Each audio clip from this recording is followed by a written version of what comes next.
বিসমিল্লাহির রহমানির রহিম। আসসালামু আলাইকুম রহমতুল্লাহ। মানুষের জীবন মৃত্যু আল্লাহ কর্তৃক নির্ধারিত। যার যতদিন হায়াত আছে সে পৃথিবীতে ততদিন বেঁচে থাকবে। আবার যার যেখানে যে অবস্থায় মৃত্যু লেখা আছে তাকে সেখানে সে অবস্থায় মৃত্যুবরণ করতে হবে। এই ব্যাপারে মানুষের কোনো হাত নেই। কিন্তু পৃথিবীতে কোনো কোনো সময়ে মানুষের এমন অবস্থায় মৃত্যু ঘটে যা বিবেকবান সকলের হৃদয়কে নাড়া দিয়ে যায়। ঘটনার আকস্মিকতায় বিষয়ে বিমূঢ় হয়ে পড়ে অনেকেই।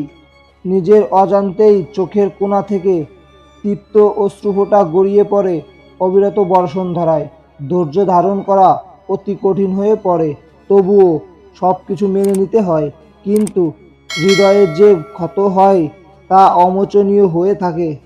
কখনো ওই ঘটনার স্মৃতি পাতায় ভেসে উঠলে ডুকরে কেঁদে ওঠে মন।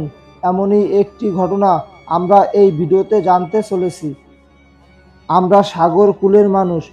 বিভিন্ন ঘাত প্রতিঘাত ও প্রতিকূলতা সহ্য করেই আমাদের বেঁচে থাকা, বিপদ মাথায় নিয়ে আমাদের পথ চলা।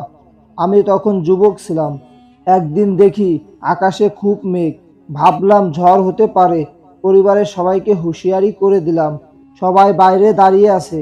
হঠাৎ দেখি সাগরের দিক থেকে বিরাট জলোচ্ছ্বাস ৩৫ থেকে ৪০ ফুটের বেশি উঁচু হয়ে ধেয়ে আসছে আমাদের দিকে। ভাবলাম বাঁচার আর কোনো উপায় নেই। সবাইকে জোরে আঁকড়ে ধরেছিলাম।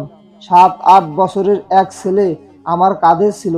পানি এত জোরে এসে ধাক্কা দিল যে ছেলেটা ছাড়া আর সবাই হারিয়ে গেল। তখন আমরা অনেক পানির নিচে। পানি আমাদেরকে অনেক দূরে নিয়ে গেছে। তখন পানির উপরে উঠলাম। তখন কোথাও কোনো ঠাঁই নেই। কোথাও কোনো গাছ বা উঁচু কিছু দেখতে পাচ্ছিলাম না। ছেলেটা তখনও কাঁদে, গলা ধরে আছে। ওকে বললাম, আব্বা, তুমি দু হাতে আমার গলা শক্ত করে জড়িয়ে ধরো, ছেড়ো না যেন, তাহলে ডুবে যাবে। ছেলেটি কাঁদছে আর বলছে, আব্বা, তুমি আমাকে ফেলে দিও না, তাহলে আমি কিন্তু ডুবে যাব। তখন আবার ঢেউ চলছে ২-৩ ফুট উঁচু হয়ে। আমরা সেই ঢেউ ডুবে যাচ্ছি। পানি খেয়ে আবার উপরে উঠছি। ছেলেকে কাঁধে নিয়ে আধা ঘন্টার মতো খুব কষ্টে সাঁতার কেটে বেঁচে আছি। কোথাও কোনো ঠাঁই দেখা যায় না। তখনও ভাবছি আর বোধ হয় বাঁচতে পারবো না। জীবন যায় যায় অবস্থা। মনে মনে ভাবছিলাম ছেলেটা যদি গলা ছেড়ে ডুবে যেত তাহলে হয়তো নিজে বাঁচতাম। পরে কষ্ট সহ্য করতে না পেরে বলেই দিলাম, তুই আমার গলা ছেড়ে দে। ছেলে তখন কেঁদে ফেলল আর কাঁদতে কাঁদতে বলল, আব্বা, তুমি আমাকে ছেড়ে দিও না, আমি ডুবে যাব। বারবার বলার পরেও যখন ছেলেটি গলা ছাড়ছে না তখন আমি হাত ধরে টান দিই। ছেলে আরো জোরে কাঁদে এবং জোরে গলা জড়িয়ে ধরে। আমরা দুজনের কেউ মরতে চায় না, আবার কেউ বাঁচতেও পারছি না। এমন পরিস্থিতিতে আপনি আপনার সন্তানকে নিয়ে একটু কল্পনা করুন তো কেমন লাগে। এটা ছিল মৃত্যুর পূর্বের ভয়াবহ অবস্থা। ছেলেটার কান্নাতে আমার আর মায়া হলো না। আমি ওর হাত টেনে কামড়িয়ে ধরলে সে আমার গলা ছেড়ে দেয়। সাথে সাথে ছেলেটি ডুবে যায়, পানির অনেক নিচে চলে যায়। তখন মনে মনে ভাবলাম বেঁচে গেছি। এর মাত্র ৫ মিনিট পর আমার পায়ে উঁচু গাছের ডাল লাগলো। আমি তার উপরে দাঁড়ালাম। সাথে সাথে ছেলেটির হৃদয় বিতীর্ণকারী কান্না জড়িত কথা কানে ভেসে আসলো। চোখে বাঁধ ভাঙা অশ্রু নেমে এলো। তখন ভাবছি, এই তো ঠাঁই পেলাম, তবে কেন আমার ছেলেকে পানিতে ফেলে দিলাম? এ কি করলাম আমি?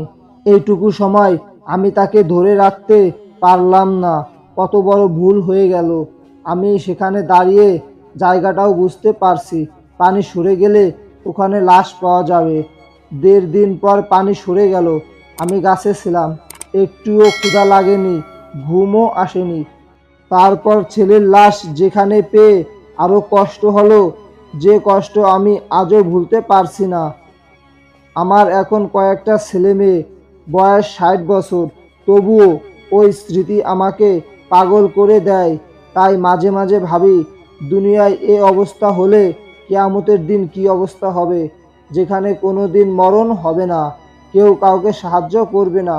শিক্ষা, দুনিয়ার এই ক্ষণস্থায়ী জীবনে মানুষ নিজেকে বাঁচাতে যদি কলিজার টুকরা প্রাণাধিক প্রিয় সন্তানকে ছুড়ে দিতে পারে, তাহলে কিয়ামতের ভয়াবহ অবস্থায় মানুষ কি করবে সেটা চিন্তার বিষয়। যে দিবসের বিবরণ দিতে গিয়ে মহান আল্লাহ বলেন, যেদিন ওই নিকটধ্বনি আসবে সেদিন মানুষ পলায়ন করবে তার নিজের ভাই হতে, তার মাতা, তার পিতা, তার স্ত্রী ও সন্তানদের হতে। সেদিন তাদের প্রত্যেকেরই একই চিন্তা থাকবে যা তাকে ব্যতিব্যস্ত করে রাখবে। অতএব সচেতন মানুষ মাত্রই ওই জীবনের জন্য যথাযথ প্রস্তুতি গ্রহণ আবশ্যক।